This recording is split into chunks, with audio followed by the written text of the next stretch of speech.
Narcissists and addiction. Welcome to today's topic, ladies and gentlemen. I'm Coach Tobias Forst, and let's dive right into it. Narcissists and their behavior when it comes to addictions to substances and or certain behaviors.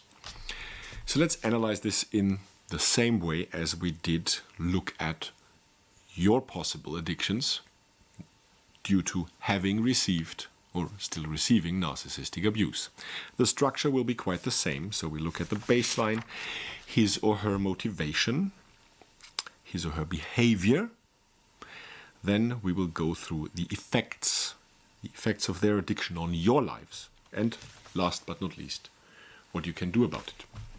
How you should handle it, how you should deal with it. So let's dive right into it. If you haven't seen the other video, it will be linked up here somewhere. So let's go through a few of the possible behaviors when it comes to addictive behavior, behavioral problems in that regard. So, in short, consumption of certain substances. Maybe the bottles are waving again, looking very, very attractive, or he or she plays the card of being the hobby botanist, desiccating certain plants and retro-nasally consuming them, altering the state of mind. Maybe she, for the 13th year in a row, takes her special medication that keeps the senses calm. It's just an altered state that she wants to have and wants to experience because reality is just too hard to face. Because reality is not what she lives in fantasy. Harder stuff that can be retronasally absorbed or intravenously applied to the system. The delving into social media attention acquisition. The workaholic. Not every workaholic is a narcissist, and not every narcissist is a workaholic, but that could also be an addiction-related behavior. And then we come to high degree of promiscuity with strangers. So what's his or her motivation behind it, ladies and gents? To have a brief recap of a very important basic understanding of the false self. The narcissist doesn't have a false self. He or she is the walking false self. And the child, the inner hurt and traumatized child, hasn't been alive for a very, very long time. So the life is built on and from lies. It's living in fantasy, and the biggest enemy of a fantasy is reality that relentlessly checks him or her and grounds them, and they don't want that, but it still happens. They ground them in reality every minute of every day. And then we come to that inner void chasing them all their life.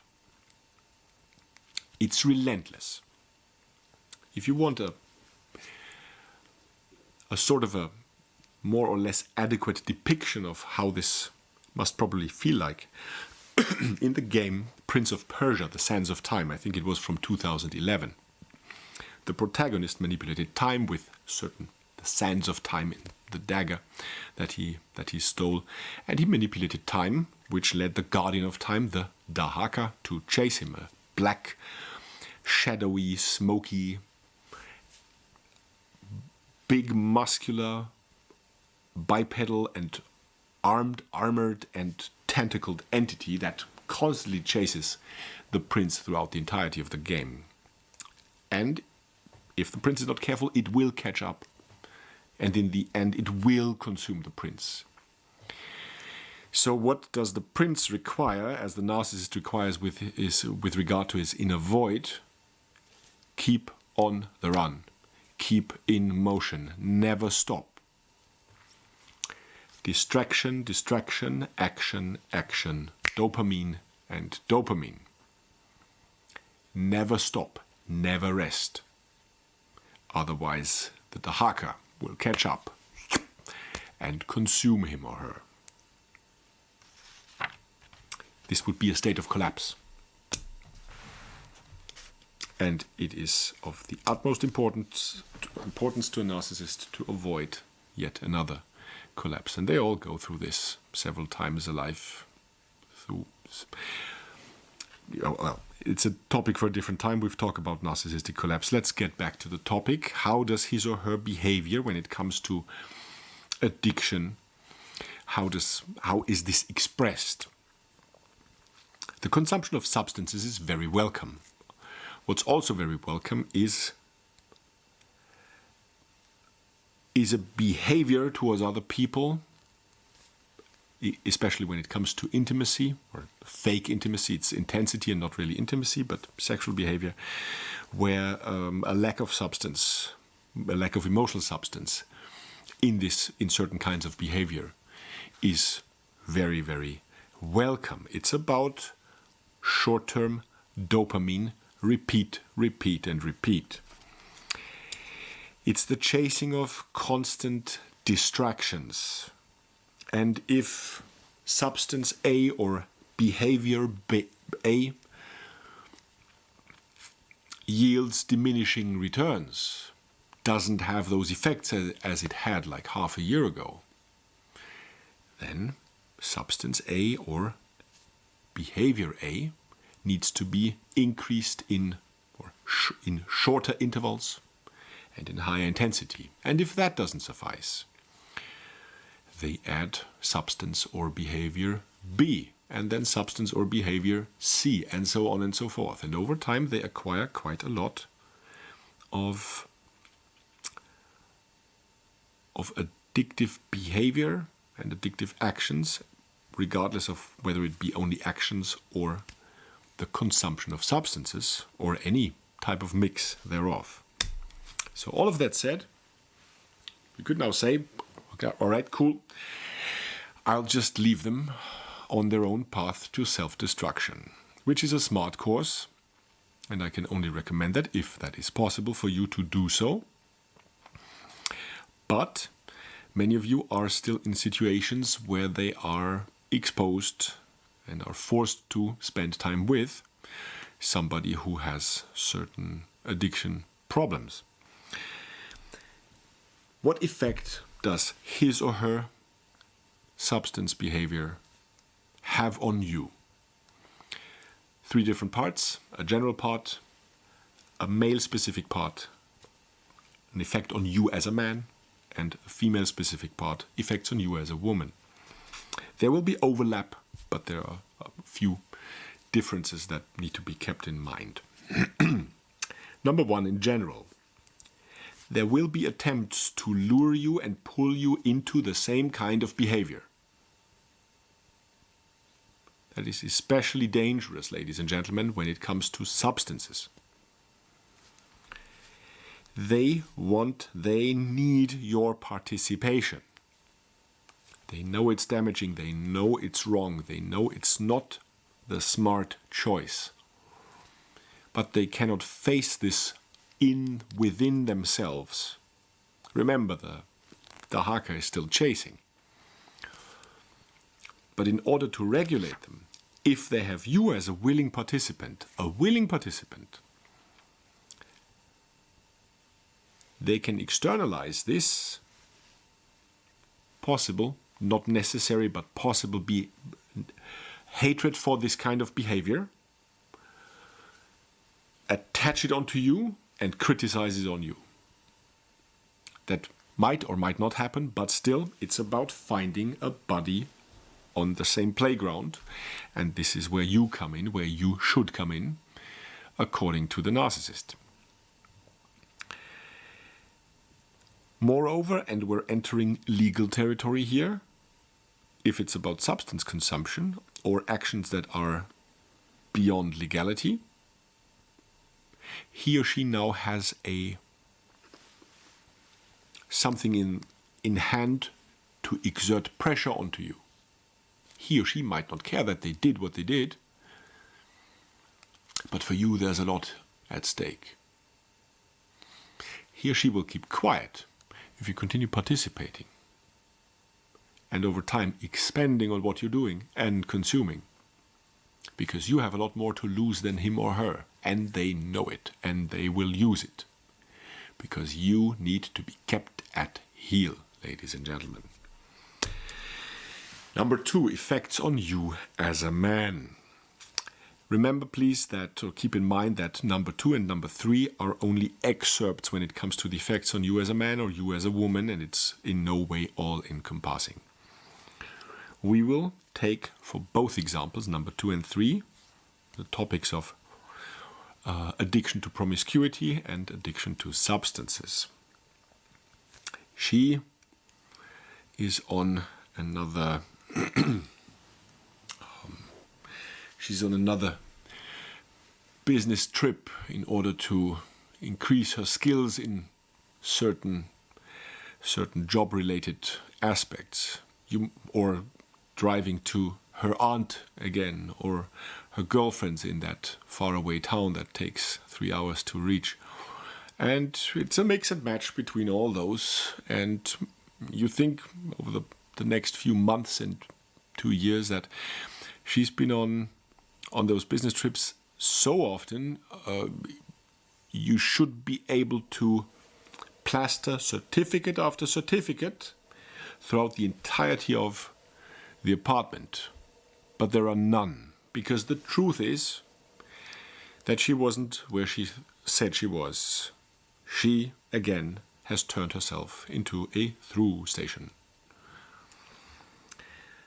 Example number 3. Effects on you as a woman. You ladies subconsciously check in men various aspects as to how safe can you feel with him. And with that in mind, he started to drink again. You smell it on his breath.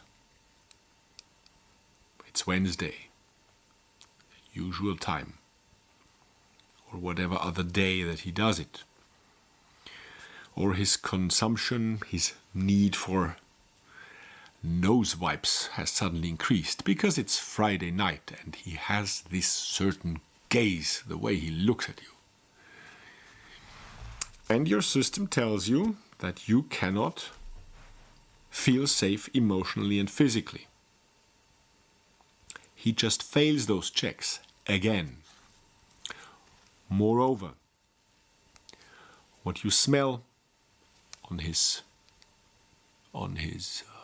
neck and on the shirt is not his cologne, not his perfume. It has a very rosy and feminine scent. It's not the one from last month. It's the one from 7 months ago, again. And he needed to put his rod into a different pond again, apparently. He said he would meet up with Jacob. You know Jacob, he needs help with the state of his relationship. You know Jacob. Please offer some understanding, ladies. And but what you've heard is that Jacob is actually in rehab right now, and Jacob is not willing nor allowed to have visitors right now. So your boyfriend, he wasn't with Jacob. He was somewhere else. Or maybe your check for security yields that with a closer look at your bank account, you cannot feel financially secure at this moment because you saw what he bought with the money, with part of the money. Certain substances were yet acquired, or bigger withdrawal so he can pay in cash to get whatever he needed to pay. But it certainly wasn't for you, it wasn't for the kids, and it wasn't for the house, nor for the car, nor for the next vacation trip. Insecurity is what your system tells you. Listen to this feeling, ladies. It compels you to remove yourself from this setting, and if you can, I recommend highly that you do so as quickly as possible. So, leading to the last part, ladies and gents, what can you do about it all? Open your eyes early in the dating and or relationship process. I can help you with spotting, analyzing, and qualifying whatever you perceive in him or her in order to extrapolate from that. Is he or she an actual match for you or not? If you want my help with that, you can find my contact details in the description below. Furthermore, you need to approach him or her in the dating process or getting to know a new colleague or within a circle of friends that's being opened up to somebody new and someone you haven't known before comes in now. You need to really look at their as-is state. Not how you want them to be, how you think they could be if only they, whatever. You need to look at the facts, and you need to do so with open eyes and accept all the consequences. If he or she doesn't qualify for whatever role in your life, they don't qualify. You require a clear and hard frame knowing who you are, what you are, and what is reality and what isn't. And you need clear, hard, unnegotiable boundaries.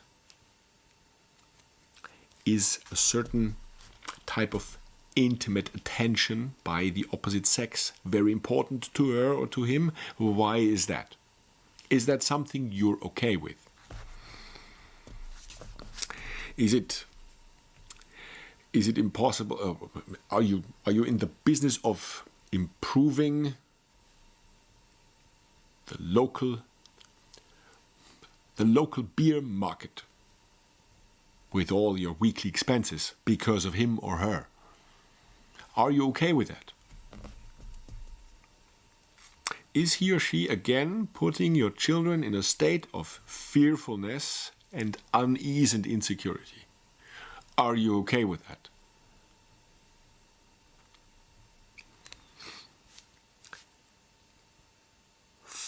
You can regulate whatever you can regulate by yourself, and wherever your limits are, you have welfare service and the police.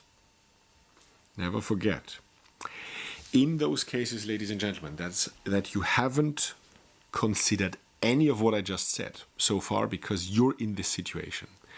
Step number 1 is very important. You need to accept that you made a very bad decision.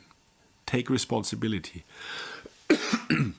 for the fact that you made a bad call, a bad choice, and on a repeated basis, you explained away to yourself why you're still not leaving, why you haven't left 7 years ago. Point number 2, you're required to build strategies, to create strategies depending on one of two avenues. Number 1, are you required and forced to or unable to stay in such a relationship? Are you currently incapable of leaving the cohabitation?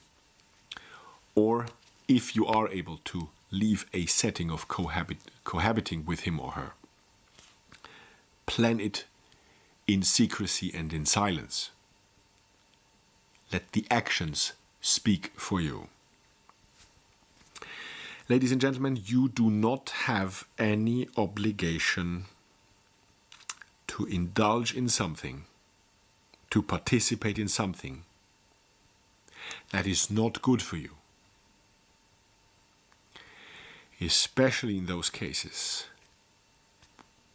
where somebody else holds the usual double standard, rules for thee but none for me, over your heads. You can do this. You are allowed to do this. You are allowed to have standards. You are allowed to judge. And if that judgment yields a thumbs down to this person and this setting, this situation in life, then you have every right to act accordingly in your own best interest. Remember that and be your own hero, be your own heroine. Thanks for watching. I'll see you next time.